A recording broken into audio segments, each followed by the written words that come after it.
Natal comemora hoje 419 anos. E olha, a Cidade do Sol tem uma história para contar, viu? Olha a matéria.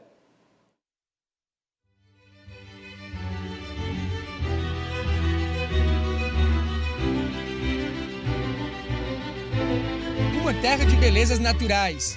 De uma ponta a outra, um litoral que cerca a cidade e traz mais vida aos quase 900 mil habitantes e gente de todos os lugares que querem sentir um pouco do que é ser natalense. Natal é tudo de bom e muito mais, porque tem o nome, tem o nascimento de Jesus Cristo, né? Natal, 25 de dezembro é o dia dele, né? Então, quem vive Natal tem a sua prioridade. O Morro do Careca, essa praia histórica, é uma praia maravilhosa. Então, Natal é tudo de bom e muito mais. Natal é Natal. O Morro do Careca abençoa a praia de Ponta Negra. A Fortaleza de 5 Pontas faz lembrar a história que começou em 1598 com a chegada de embarcações estrangeiras. Natal foi disputada e atraiu olhares desde então. A dona Lúcia veio de São Paulo com a família em busca de qualidade de vida. Nós íamos passar umas férias aqui e nós adoramos a cidade, né? Só a sensação de liberdade que a gente tem aqui é muito grande. Mesmo que é um povo muito acolhedor, então a gente foi muito bem recebida, a gente onde ia, andava pela rua tranquilamente, coisa que a gente na época não podia fazer em São Paulo mais. E como não falar também da fé que entrelaça a história da cidade. Era 21 de novembro quando pescadores encontraram uma imagem presa a uma pedra às margens do rio Potengi. Nossa Senhora virou padroeira e razão para seguir em frente a cada dia. Eu amo muito Nossa Senhora porque dela eu já tenho recebido muitas graças pela mão dela, né? Da vontade do Pai, do Filho, pela mão dela eu já tenho recebido muitas graças. Uma cidade que, em meio ao cinza, ganha cores, que na batalha diária movimenta dinheiro e traz esperança ao trabalhador. Tem várias opções, né? Várias opções da pessoa investir, né? Então, aqui no centro da cidade, né? As pessoas investem bem, não é? Se dá bem. Ah, Natal, por que o tempo te trouxe também tantos sofrimentos? Pergunta hoje para alguém o que mais mudou nos últimos 10 anos. O seu Edgar sente falta de sentar na calçada de casa e não sentir o medo da insegurança. Hoje você chega em casa de 5h30, 6 horas, você não vem mais nem na calçada, fecha o portão e não vem mais. E o que falar do transporte público, da saúde e da educação? Na Praça 7 de Setembro, ou dos Três Poderes, como é conhecida, podemos encontrar as respostas. Será que hoje há um consenso entre os órgãos públicos que regem o Estado e a capital? De uma coisa o natalense tem certeza: na Cidade do Sol, acreditar em dias melhores será sempre possível. Afinal, 419 anos não é para qualquer um.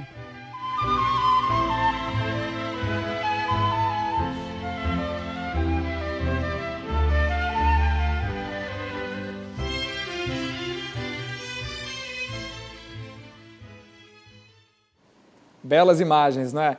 E para falar sobre a cidade de Natal, o aniversário e a importância dessa cidade para a história local, nacional e internacional, eu vou conversar agora com o historiador Lênin Campos, que está aqui do meu lado. Boa tarde, professor. Boa tarde. Como vai? Tudo bem, seja bem-vindo ao Jornal do Dia. Vamos fazer uma viagem no tempo agora. O nosso telespectador vai viajar com a gente para a gente saber realmente como tudo começou. A primeira estrutura, o primeiro prédio, né, a primeira construção da nossa cidade é a Fortaleza dos Reis Magos.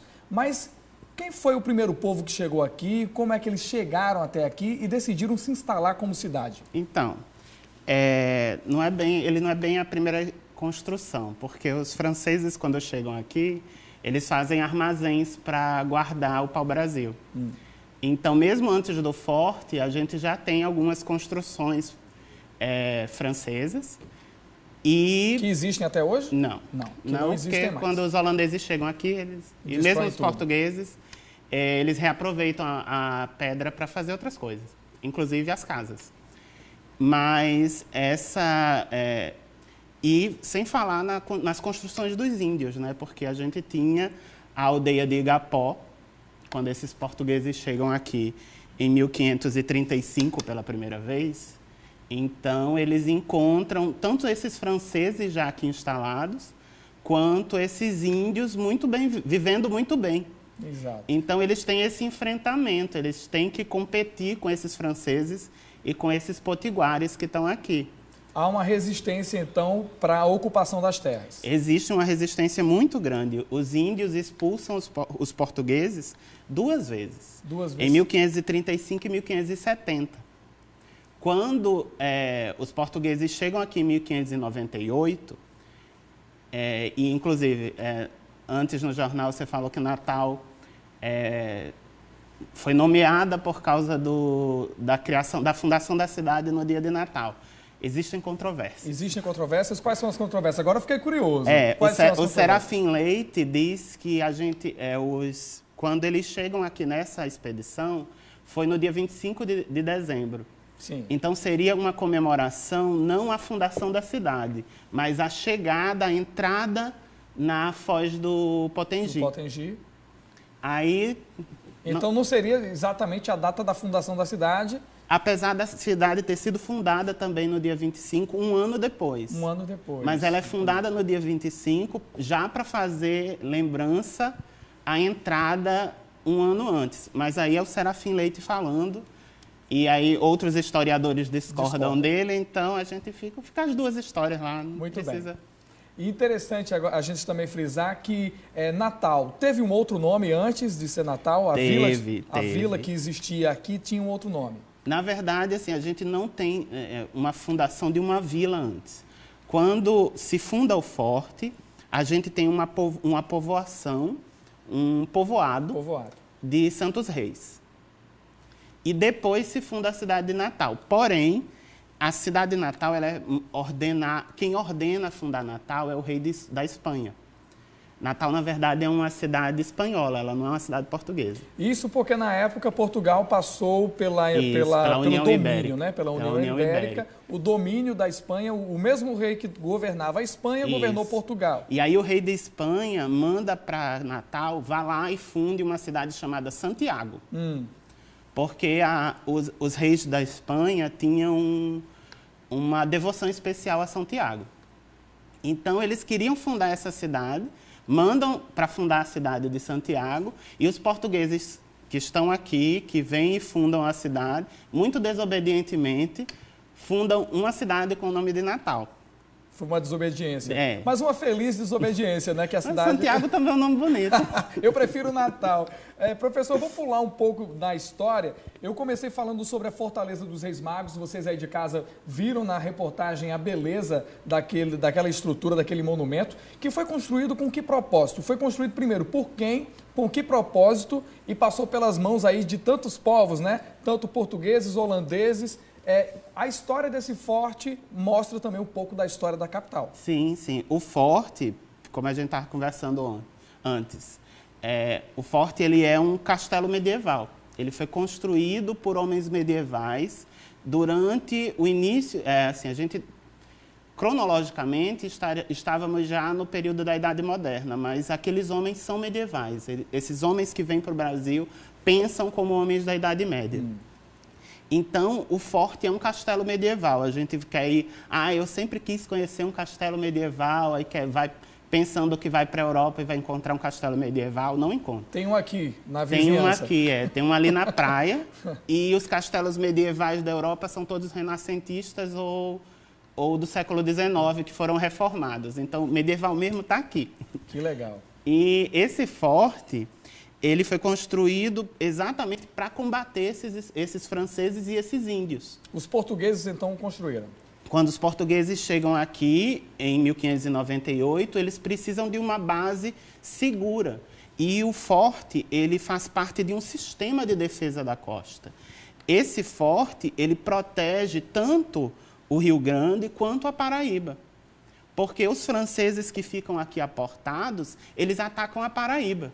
E tem que passar por aqui, né? Na verdade, eles não passam, eles estão aqui, eles aportam aqui. Aqui é o lugar seguro para ir depois atacar a Paraíba e Recife. A parte baixa, né? E aí aqui ele fica seguro. Quando você constrói esse forte aqui, você garante que eles não vão ter mais esse lugar seguro, protegido, rápido de chegar da Europa, como um lugar fácil. E isso é interessante a gente frisar, porque até hoje mostra a importância desse ponto do nosso mapa, né, de Natal, que fica exatamente no cantinho ali do continente. E é um espaço que hoje, atualmente, é tão importante para a economia, como que já mostra também a questão da proximidade do Brasil com a Europa, né, o velho continente. Então, isso significa que já desde aquela época, esse ponto aqui já era considerado um ponto estratégico importante. É um ponto estratégico e militarmente muito importante, tanto para os portugueses quanto para os espanhóis. E quando os holandeses invadem, eles também sabem que eles precisam do Rio Grande, porque não dá para manter essa região segura sem o controle da região do Rio Grande. Agora, professor, eu vou pular para a Segunda Guerra Mundial. A gente vai pular agora para o século XX. Já falamos aí da importância da cidade e os americanos viram isso e montaram a base aérea. A base aqui na Segunda Guerra também aproveita essa proximidade e desenvolve a cidade, né? A gente era uma cidade muito provinciana e quando os americanos chegam aqui, a transformação social que acontece nessa cidade é intensa. O desenvolvimento é exponencial, foi grande, né? Porque eu não gosto de usar desenvolvimento, parece que a gente estava atrasado. Não, é uma transformação. Até porque outra cultura chegou aqui. Exatamente, né? É um contato com o diferente. Isso. Não quer dizer que a gente estava atrasado, quer dizer que a gente está agora vivendo uma outra realidade. Mas isso trouxe investimentos para cá? Trouxe, mas na verdade, o investimento que acontece aqui, ele vai embora com os americanos, né? Não é um investimento duradouro. Né? Com relação à permanência dos americanos na Segunda Guerra, nós iniciamos aqui falando que iríamos mostrar a importância de Natal como uma cidade ilustre no cenário internacional, não é? Natal foi importante para a Segunda Guerra Mundial?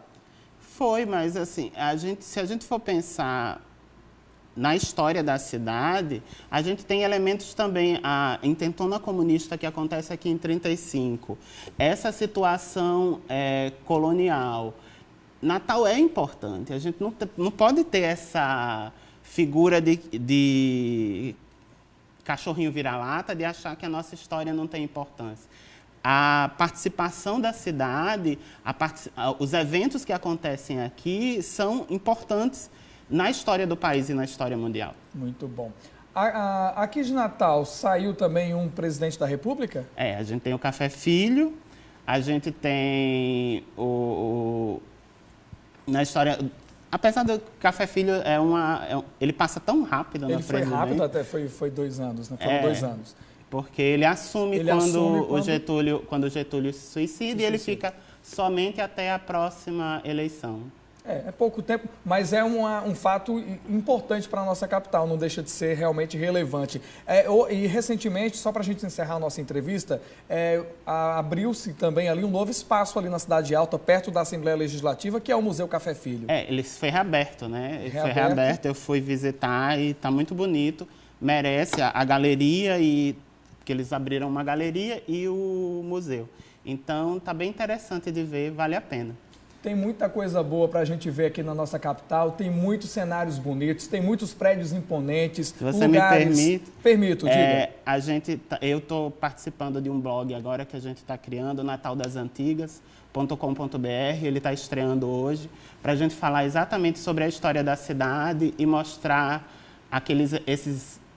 essa nova história que está chegando agora.